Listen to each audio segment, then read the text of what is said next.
JamesAllen.com is the online destination to easily design a customized engagement ring and save up to 50% compared to traditional stores. You pick a diamond, whether it's lab-created or earth-created, James Allen has over 200,000 conflict-free stones. Then you pick your ring setting and metal. And if you need some help, they have real-time diamond consultations available, where an expert can walk you through it all. Get 25% off your order at JamesAllen.com code podcast. That's JamesAllen.com code podcast. The NFL regular season is wrapping up, but there's still time to get in on the action with FanDuel, America's #1 sportsbook. Right now, new customers get $150 in bonus bets guaranteed when you place a $5 bet. That's $150 in bonus bets, win or lose. The app is so easy to use, and there are so many different ways to bet, like live same-game parlays. Find bets in the new Explore tab. Make a parlay in the Parlay Hub, the best way to find popular parlays, and more. So visit FanDuel.com/247 and make your first bet a layup. FanDuel, official partner of the NFL. Must be 21 plus and present in Iowa. First online real money wager only. $10 first deposit required. Bonus issued as non-withdrawable bonus bets that expire 7 days after receipt. Restrictions apply. See terms at sportsbook.fanduel.com. Gambling problem? Call 1-800-BETS-OFF.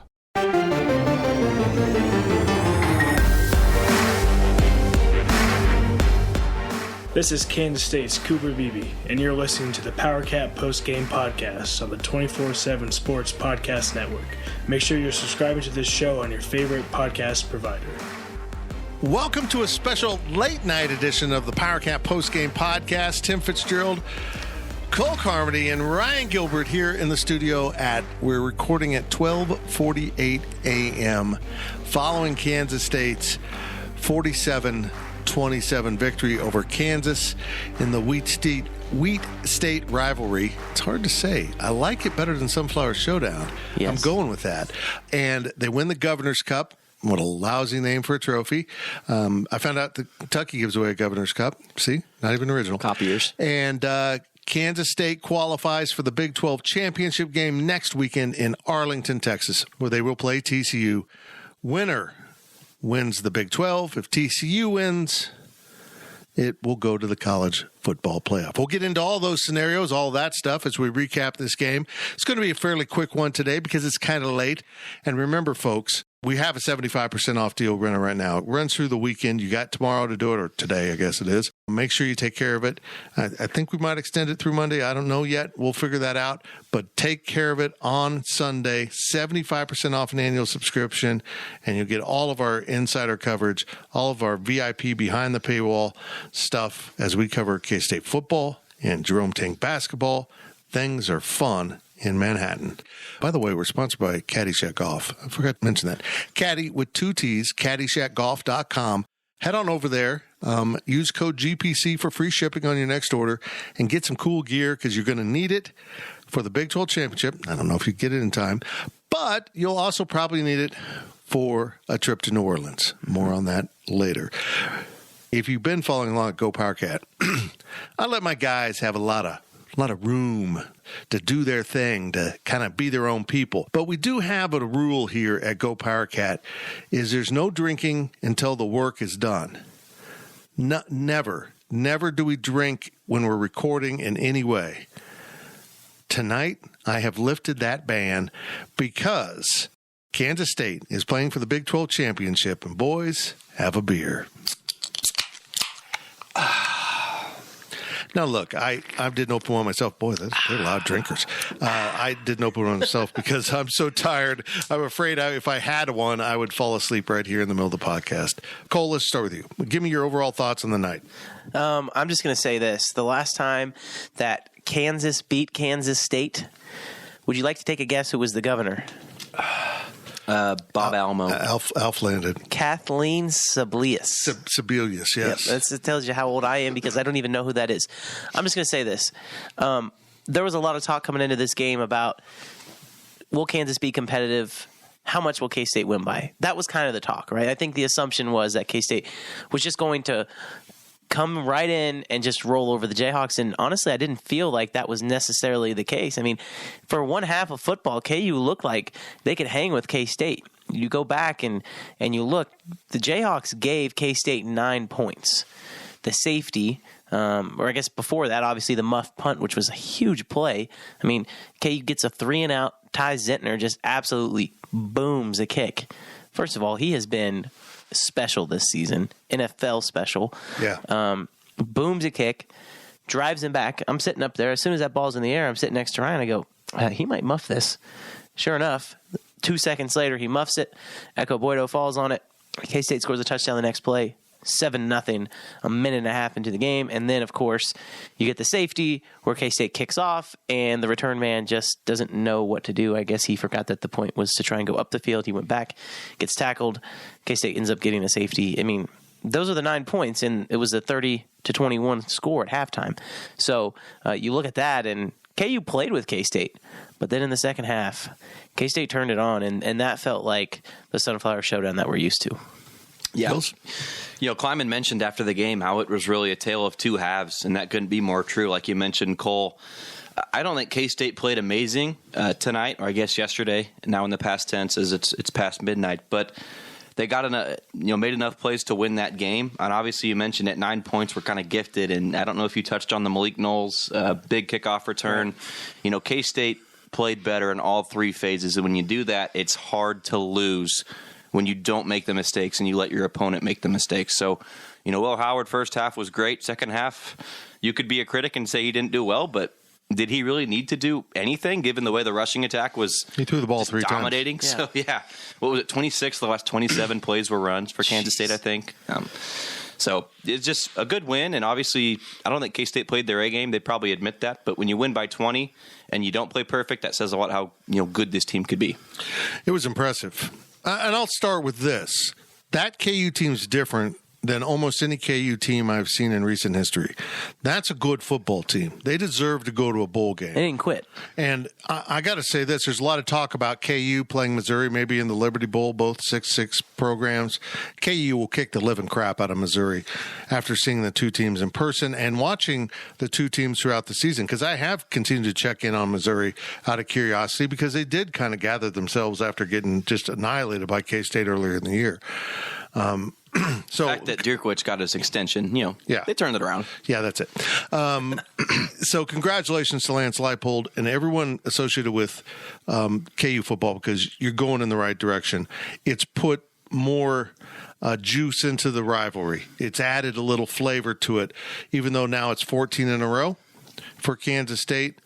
It's going to be much more difficult to perpetuate this. But I'll say this, even though they changed coaches from Bill Snyder to Chris Kleiman, the tradition of having the team absolutely ready for KU has not changed. As good as KU was, Kansas State won by 20 points. Yep. And a big reason was the special teams. They had the muff. They pinned themselves deep with a bad return on a kickoff that led directly to safety, correct? Mm-hmm. And then, of course, the Malik Knowles big return for setting up K-State's last touchdown, and Ty Zentner was a man and a half. I mean, that guy, how valuable is he to an NFL team? He can come in as the punter, but also give you a backup place kicker and maybe a kickoff specialist, so your place kicker doesn't have to wear out his leg. Yeah. So I think he's going to find a place in the league. And he's a great athlete, too. I keep waiting for K-State to run a fake punt or something, because he can do it. Oh, yeah. He's a really good athlete.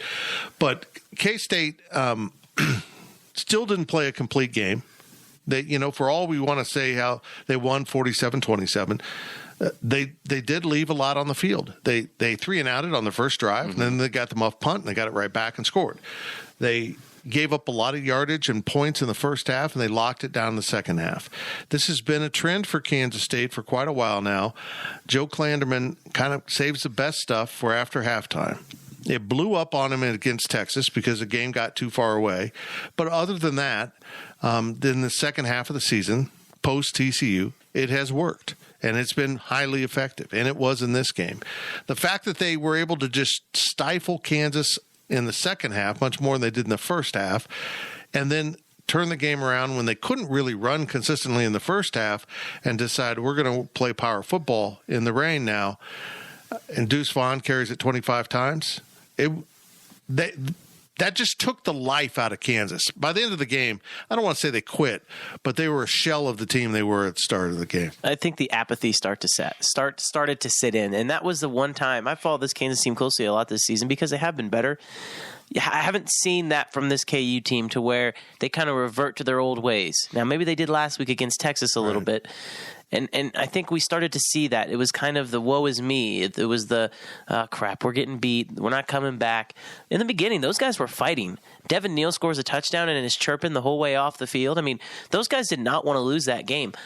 When you look at the bigger picture of this rivalry, we had a colleague, and he made a comment, and he had said, this is going to be a rivalry that is going to pick up, as far as being more competitive. And I'm not going to say that I disagree that KU can't be competitive in this series, but tonight showed me that they have a long ways to go still if they want to be where K-State is as far as program-wise. K-State played a C game in probably the most meaningful game of the season, and they still found a way to win by 3 scores against the middle-of-the-road Big 12 Kansas team. So, I mean, if you're comparing programs, there's going to be fans that say, you look at this game in 365 days in Lawrence and maybe the outcome is flipped. Maybe it's different.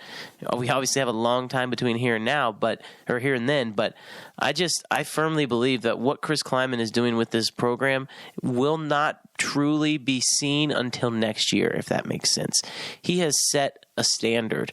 He has a group right now that obviously is extremely talented. The real question is going to be how they finish this season and roll it into next year and continue that momentum because, like we've seen, look at Baylor. Baylor wins the Big 12 championship. They come back. They finish 6-6, right? I mean, obviously this is a lot of big picture things, but I mean, after tonight, it just opens up Pandora's box to where this program is going and comparing it to the rest of the league. It's just such an exciting time to be a Kansas State fan. It really is. There's so much fun going on. Neither basketball team's lost as of now. I don't know. I think the women lost. The women's lost tonight. Yes. I totally missed that. But it's awfully fun. Let's hear the Big 12 standings at the end of the season. Of course, TCU at 9-0 and 12-0 overall. And I personally think even if K-State knocks them off, they should be in the playoff, but we know how this works in this conference. If you're not the Oklahoma or Texas brand, you don't get that loss. It's total crap because this is a really good TCU team that K-State did play with for some of that game. And I asked Will Howard about that second half that all fell apart. Really his worst half of football he's played this season. Mm-hmm. But it was also just I'm going to lay a lot of that on Colin Klein, the play calling. Mm-hmm. K-State comes in second all alone, of course, at 7-2 and 9-3 overall. Incredible season for the Wildcats in the wake of losing to Tulane, how they recovered and did so well in the Big 12. Going 4-1 on the road in this league, only losing to TCU is absolutely remarkable. Texas finishes up 8-4, and they're 6-3. It's a really good Texas team. I mean, they ran K-State off the field in the first half of that game before it got competitive. How about this? This snuck up on all of us. Texas Tech beat Oklahoma today. Yep. And, that game was going on at the same time, so I didn't even check in on it. They finished 7-5, and they're all alone in fourth place at 5-4. Incredible. So TCU, K-State, and Texas Tech are 3 of the top 4 teams, and I think those teams were picked 5 or below in the preseason poll, all of them. Oklahoma State collapses. They never recovered from K-State absolutely drilling them here at Bill Snyder Family Stadium. 7-5, 4-5. Baylor 6-6, 4-5. Oklahoma 6-6, 3-6. KU 6-6, 3-6. You just feel so bad for OU, don't you? It's unbelievable. West Virginia 5-7 and 3-6. And then all alone at the bottom, of course, is Iowa State at 1-8, and whatever their record is, 4-8 overall. So the thing is I don't see a drop-off coming for K-State. Iowa State was in the Big 12 championship game 2 years ago, and then last year they had, I would say, a disappointing season, even though they did get bowl eligible. They had all that talent, NFL-level talent, and when it left, they had nothing to replace him. I don't see that happening here. I mean, Will Howard will be back next year. Deuce Vaughn will be gone, but DJ Giddens has really blossomed, and I think some of these young running backs coming in will be able to play. receiver, they're going to have to rebuild. Line, they're going to be younger. They might look at the portal at those two spots. But I think this team will be able to reload and get back on track next year. Now, at this level, I don't know. I honestly don't know. Deuce is really hard to replace. He does some things, and he did it again tonight with that screen pass that he turned into a long, long gain because sometimes he's so hard to get a hold of. But this is a really good K-State team. They have had their hiccups this season, but they seem to be finding themselves here down the stretch. Well, who would have thought TCU would end up where they are? It's absolutely amazing. Right? I mean, that's just kind of the whole thing. And I'll say this. I tweeted something out during the game, and I don't know. It might be a hot take. I don't know. I said, Will Howard is the best quarterback in the Big 12 right now. I believe that. I would take Will Howard over any of the other quarterbacks in the Big 12. For the one game against TCU, you asked me who I want as my quarterback. I'm going to say Will Howard. Maybe you can say Jalen Daniels, but I'm not saying Spencer Sanders. I'm not saying any of those other guys. I mean, K-State is going to have a returning quarterback who, in all likelihood, has a very realistic chance at being the first team preseason all-conference quarterback. So, when you're looking at the direction of this program, again, I just feel like the pieces are there, and Chris Klieman has really taken the talent that he's had and made the most of it. I think that is the biggest difference between what K-State has done and what other schools have done. Chris Klieman knows how to coach the talent that he has. I think we saw that tonight, going back to this game. Look at a guy like VJ Payne, true freshman, comes in, starts. Maybe there was some talk about TJ Smith, the junior, starting. VJ Payne came in, played an excellent game, but they put him in positions to be successful. That's why K-State had so much success tonight, is because they were consistently in positions to be successful. That's why Ryan Gilbert, Will Howard only threw the ball 3 times in the second half, because they knew if they're going to have success, it was going to be on the ground. I think this was just an outstanding job by not only Chris Klieman, but Colin Klein, Joe Kleiman, and the whole crew. And we're learning that Chris Klieman might be a pretty darn good football coach, right? Indeed. You look at what he did at North Dakota State. You probably don't have the most athletic or talented guys in the world, and to have the success he had. I mean, tonight I think they ran the same exact play twice with Malik Knowles, right? Mm-hmm. Like if it's not broken, don't fix it. I think he had a third one later in the second half that broke for like 30 yards. So schematically tonight, Chris Klieman, I wouldn't say dominated, but he was probably better than Lance Leipold. And there's a lot of things that go into coaching, as you know, Cole, but having his guys ready to go. I think there were maybe a few doubts after that pandemic season when the locker room kind of fell apart, but I think it's fair to say that was just kind of a wash at this point. And ever since then, Klieman, his 4, core values, as he likes to say, right? All of those guys in that locker room, just follow those.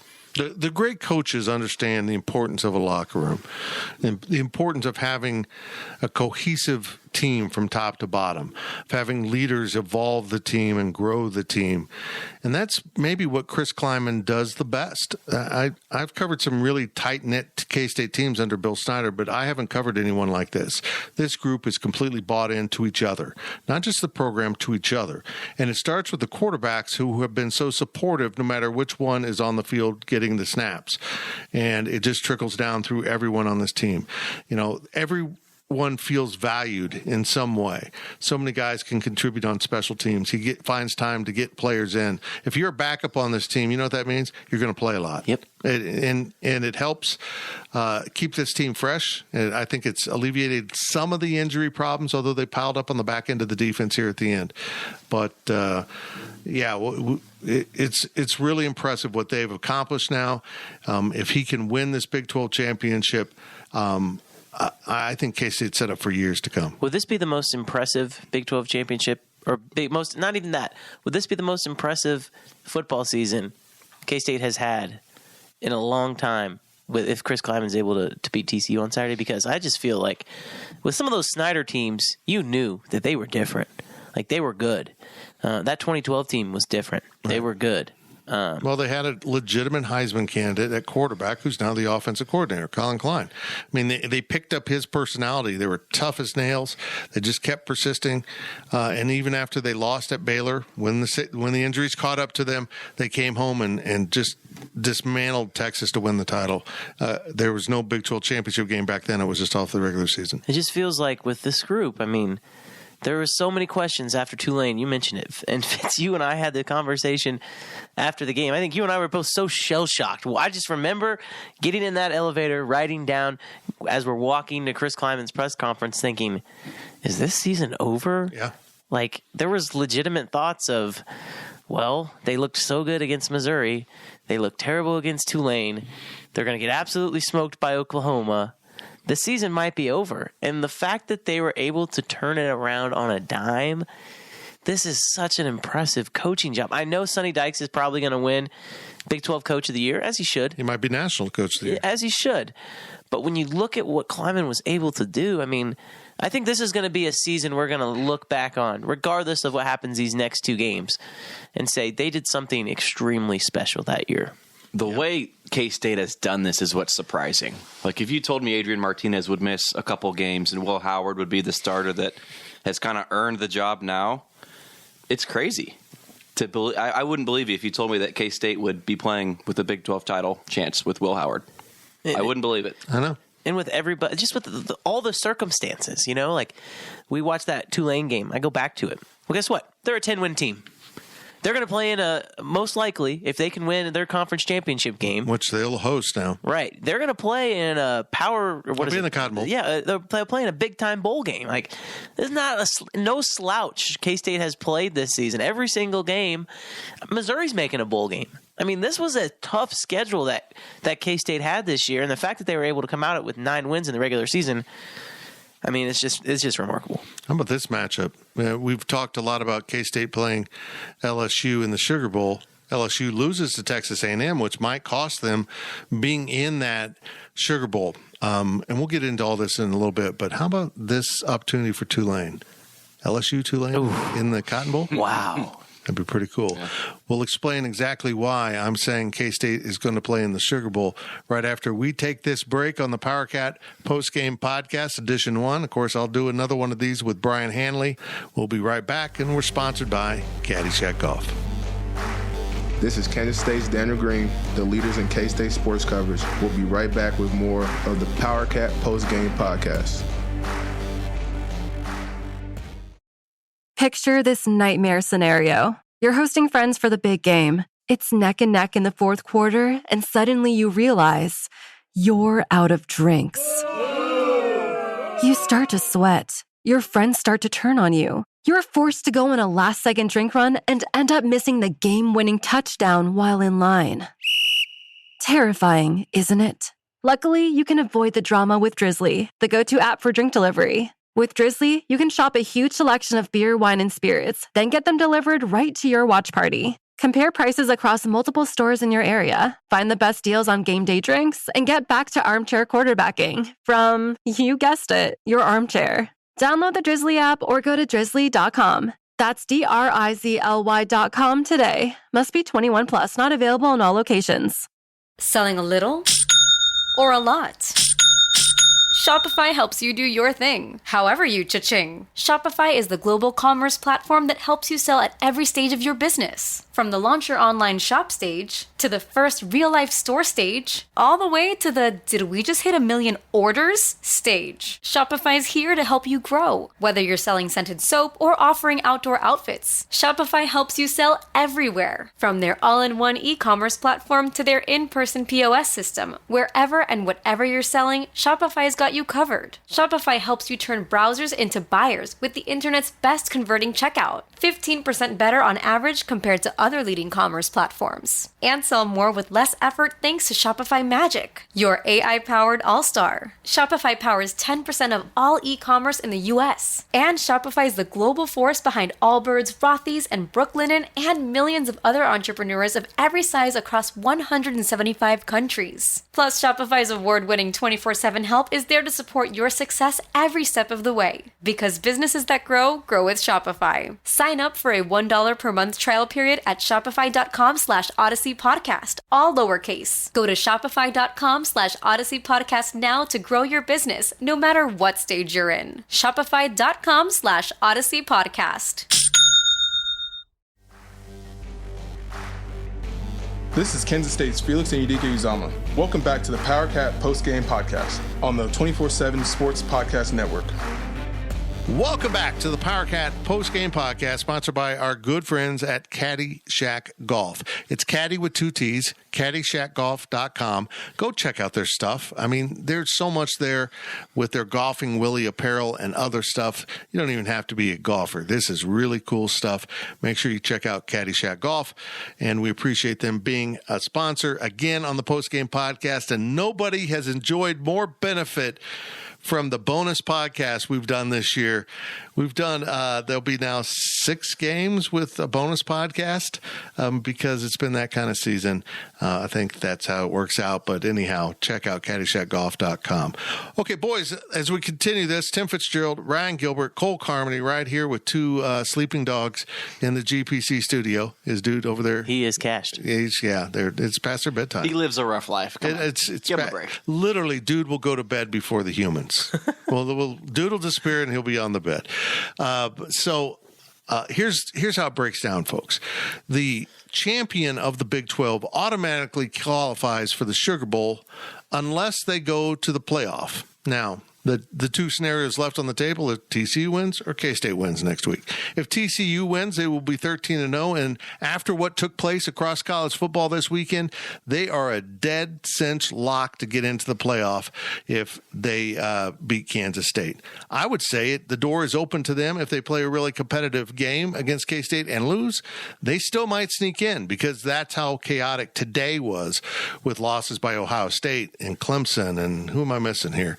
Missing someone else, but yeah, it was just Ohio State, Clemson, LSU lost. LSU. I already said that. I forgot. That's how tired I am. So if the champion is not available to the Sugar Bowl, they are obligated. They don't have a choice. They are obligated to take the next highest ranked team from the Big 12 according to the College Football Playoff Committee.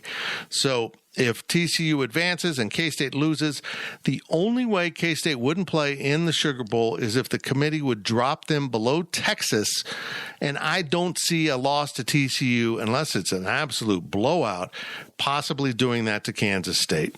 So I would say 95%, 99% sure that if TCU wins and K-State loses, K-State will remain above Texas in the playoff committee's eyes, and they will advance as the Big 12 rep to the Sugar Bowl. So K-State's 12, and Texas right now is 23. Yeah, that's not happening. It's not happening. And in fact, coming out of this weekend, K-State's going to be in the top 10 of those rankings. K-State will be in the top 10, and I would bet Texas jumps to around 20, 19. Yeah. So I don't see K-State dropping 5 or 6 spots and Texas jumping 3 or 4 spots after not playing. You wouldn't think that would that you wouldn't think that'd be the case. I think the committee knows. You know what? K-State has earned this. Frankly put, K-State has earned this more than Texas has earned it. Right. If we're being brutally honest, when you look at the losses and compare them, I mean, it's hard to sit here and say that all 3 of K-State's losses will be teams in the rankings. You're right. And let's just say this. I understand Alabama was number 1 when they played Texas, but Tulane and Alabama are going to end up in the exact same type of bowl. It's a completely different brand. I get that. It's pretty remarkable. But they're the exact same type of bowl. They've had the same type of season. So I'm not comparing Tulane to Alabama. I'm not.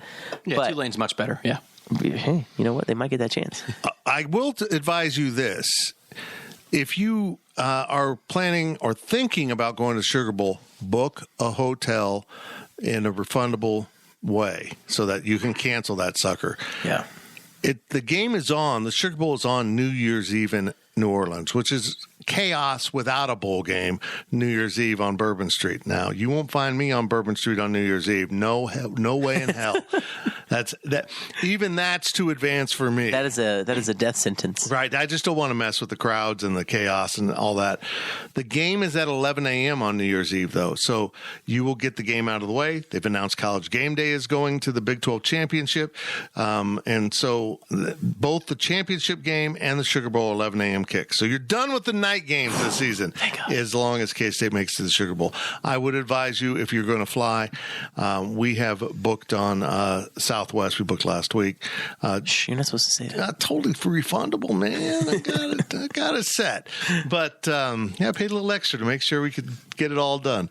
But yeah, it's an exciting time to be covering K-State for us, and of course to be a K-State fan, as it does look like they will go to the Sugar Bowl. And my long-standing dream of seeing K-Staters on Bourbon Street is about to come true. I'm curious who they play. And I know we're kind of getting ahead of ourselves here, but I mean, it's fascinating when you look at what's going on in the SEC. And with K-State, I got it pulled up here. And with K-State having the success that they've had this year, I find myself paying attention more to the national landscape of things. Not that I haven't in the past, but it's interesting to look around college football. I don't think LSU. I don't think they're a possibility anymore. Yeah, I think the loss will. I feel like Alabama will be above them. The question now becomes: does Alabama somehow make the playoff? Because if the answer is no, that's probably who K-State's going to play. Doesn't Alabama have 2 losses? Alabama has 2 losses. There's no way they're making the playoff. Well, the question is, do they put Tennessee above Alabama or no? And I would make the argument that without Hendon Hooker at Tennessee, Alabama is a better team. Right. They take injuries into consideration when Gene Taylor and all his buddies make these polls. I think Alabama is probably going to be the highest rated non-playoff SEC team, which is just wild to think K-State has a legitimate chance to face off with Alabama. It's crazy.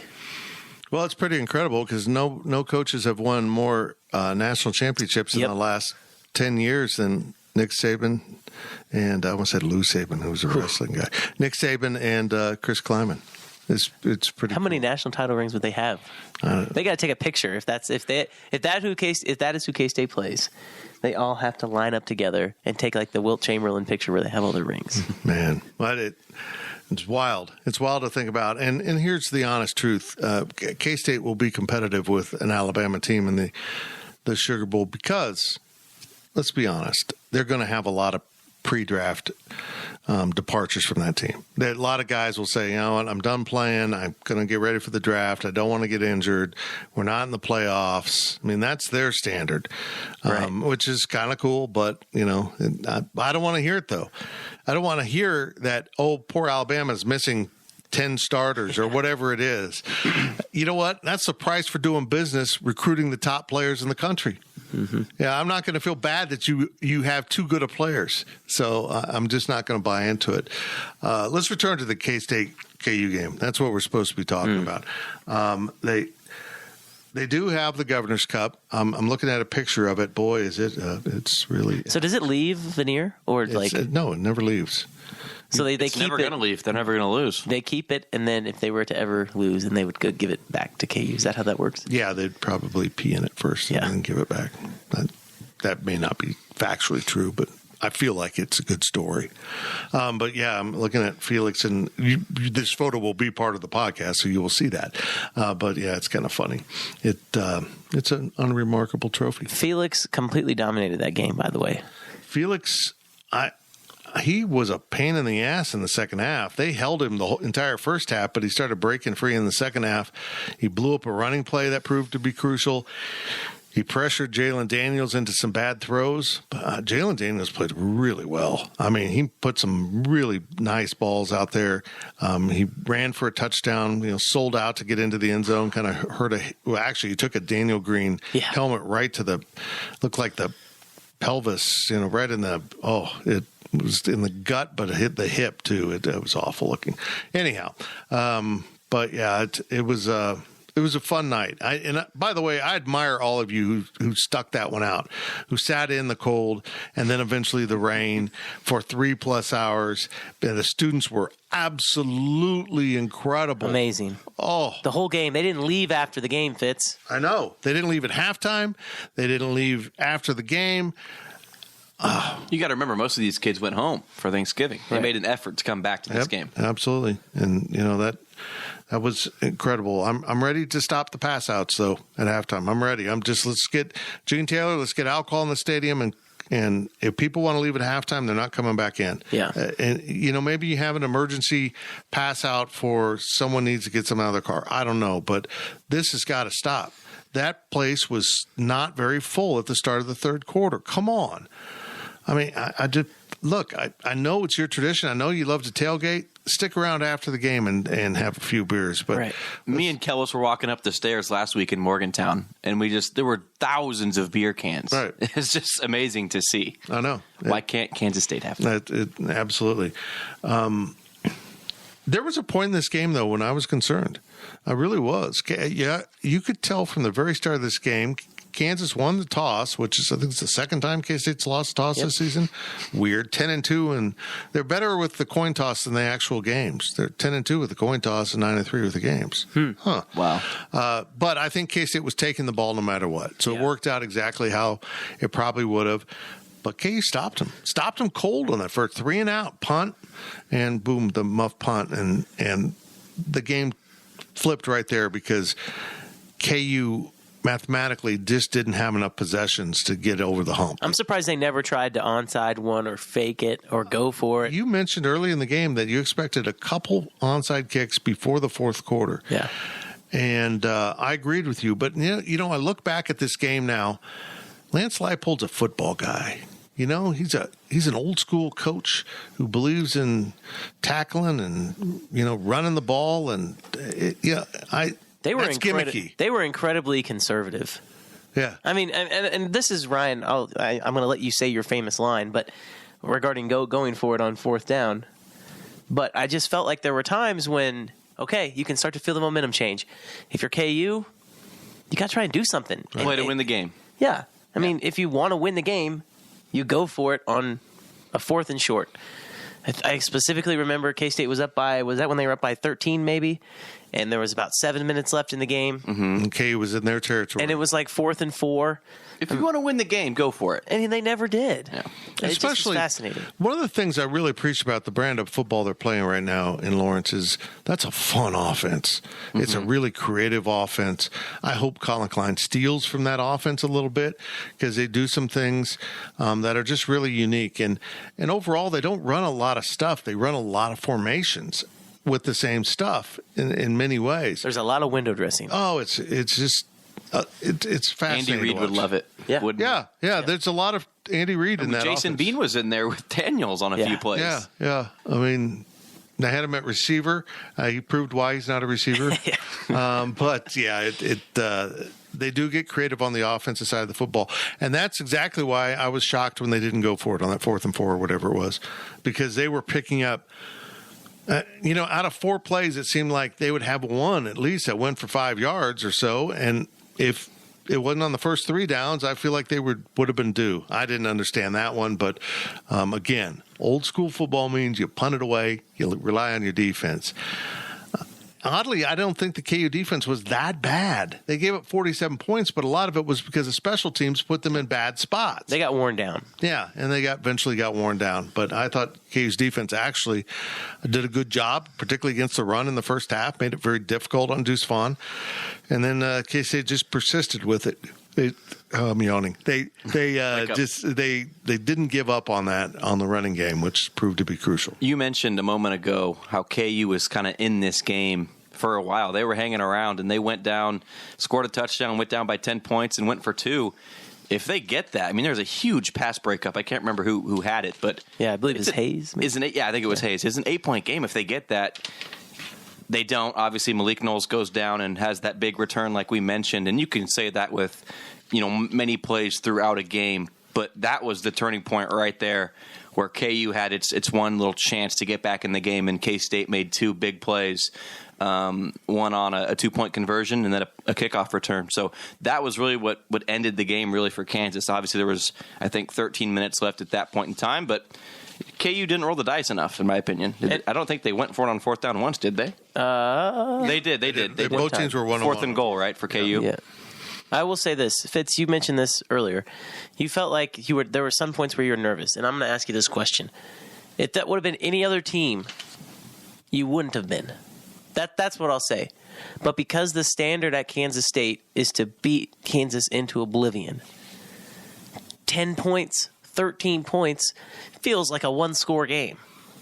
They win by 20, and it's like, they didn't win by that much. They put up 47. It's like, but they gave up 27. Like, I just feel like the expectation the sliding goalposts are different for Kansas State versus Kansas, and that is something that Bill Snyder instilled for this rivalry. And not only, that's the national perception, because national people are going to look at this and be like, okay, you hung around, as opposed to if this was K-State versus Baylor, another 6-6 team, people would say, oh, well, K-State kicked the crap out of Baylor. So, I mean, I understand that, and I'm with you, because we know how explosive this KU offense can be. But I think that the expectation amongst not just the fans, but the players too, they felt like they should have won by more. Right. I agree. Chris Kleiman said something that I completely agree with in the postgame press conference. That sure did feel like Kansas had more offensive yardage than 307. That felt like 400. And the reason why is they had 211 at halftime.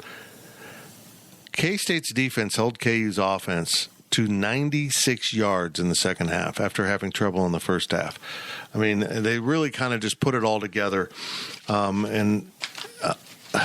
They just seemed to have a whole different posture in the second half. They were more aggressive. They seemed to attack the line of scrimmage more in the second half. Kansas State ends up with 443 yards of offense. Both teams ran 63 offensive plays. Both teams had 20 first downs. So a lot of these stats indicate, how competitive the game was. Kansas had the ball exactly 31 minutes to K-State's 29. They were 6 of 12 on third down, 1 of 1 on fourth, 7 of 13 and 1 of 1 for K-State. Every red zone opportunity was cashed in. 4 of 4 for KU, 6 of 6 for K-State. Again, this came down to special teams. You can't come into Bill Snyder Family Stadium and be average in special teams or bad. And I would classify KU as not horrible. We saw that 2 years ago when Phillip Brooks had 2 touchdown returns on punts, but they were still bad. They got to solve that, or they're never getting over the hump with K-State. I mean, you're going to have to be so much better offensively and defensively to K-State if you're going to be that mediocre in special teams. Just another complete win. Chris Kleiman said it again after the game. Complementary football. They won all 3 aspects of the game. Offense, defense, special teams to slide together, work together. And again, we saw it. The Cats got more physical on defense in the second half. They attacked the line of scrimmage, and it happened on offense too. They started controlling the line of scrimmage in the second half more than they did in the first half, because KU was moving the ball at will, and if not for the muff punt, this would have been a 1-score game, a very tight game at halftime. And that's I think that's a 14-point swing, because they lose a possession, and honestly, K-State didn't stop them on possessions in the first half. I think that's a touchdown for KU. Instead, empty possession because they never had one, and K-State gets 7 points. So it was an enormous part of the game. What a night. It's a great night. I mean, just great night. I'm so happy for the fans. It's just so impressive the way K-State turned out. I can't get over that, honestly. And we haven't mentioned this. I'll say it. The chant that everybody likes to talk about was in full effect. I mean, we heard it from the press box, but it's the one time when it is. I as much as I don't like the chant, you're playing KU. Yeah. And I just think that contributed to the energy. Honestly, kids were like, all right, they're playing KU. It's go time. You know what? They knew it was at stake, and the players mentioned it after the game. There was no need to hype it up. There was no talk needed.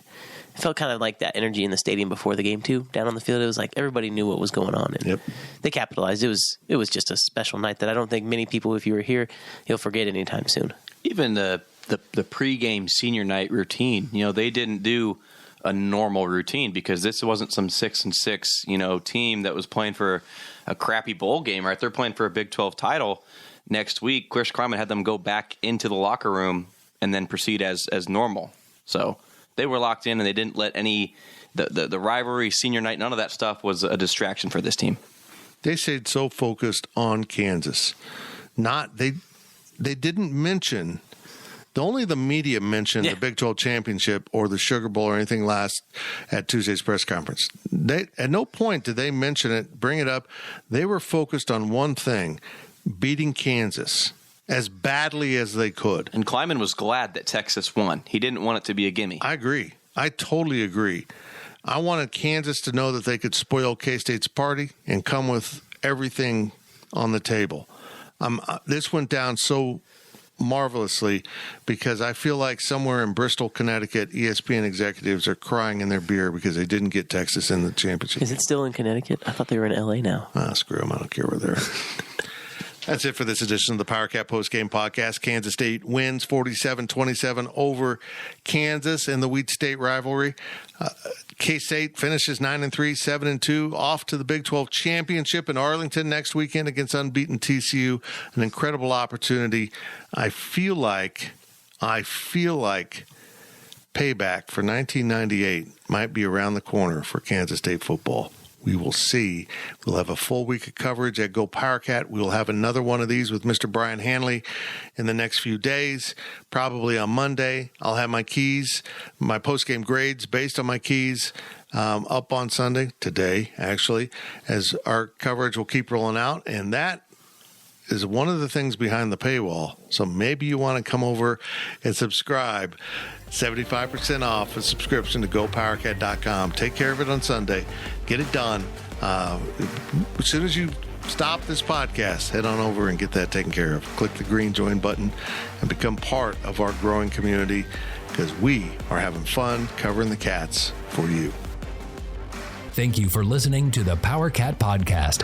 Make sure you're subscribing to our show at Apple, Spotify, Amazon, or wherever you get your podcasts.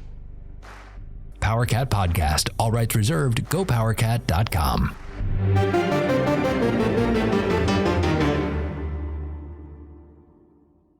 With Blue Link Plus, you can access your Hyundai Tucson Limited remotely. Doors unlocked, temperature set, lost car found. There it is. Get complimentary class-leading Blue Link Plus. Call 562-314-4603 for complete details.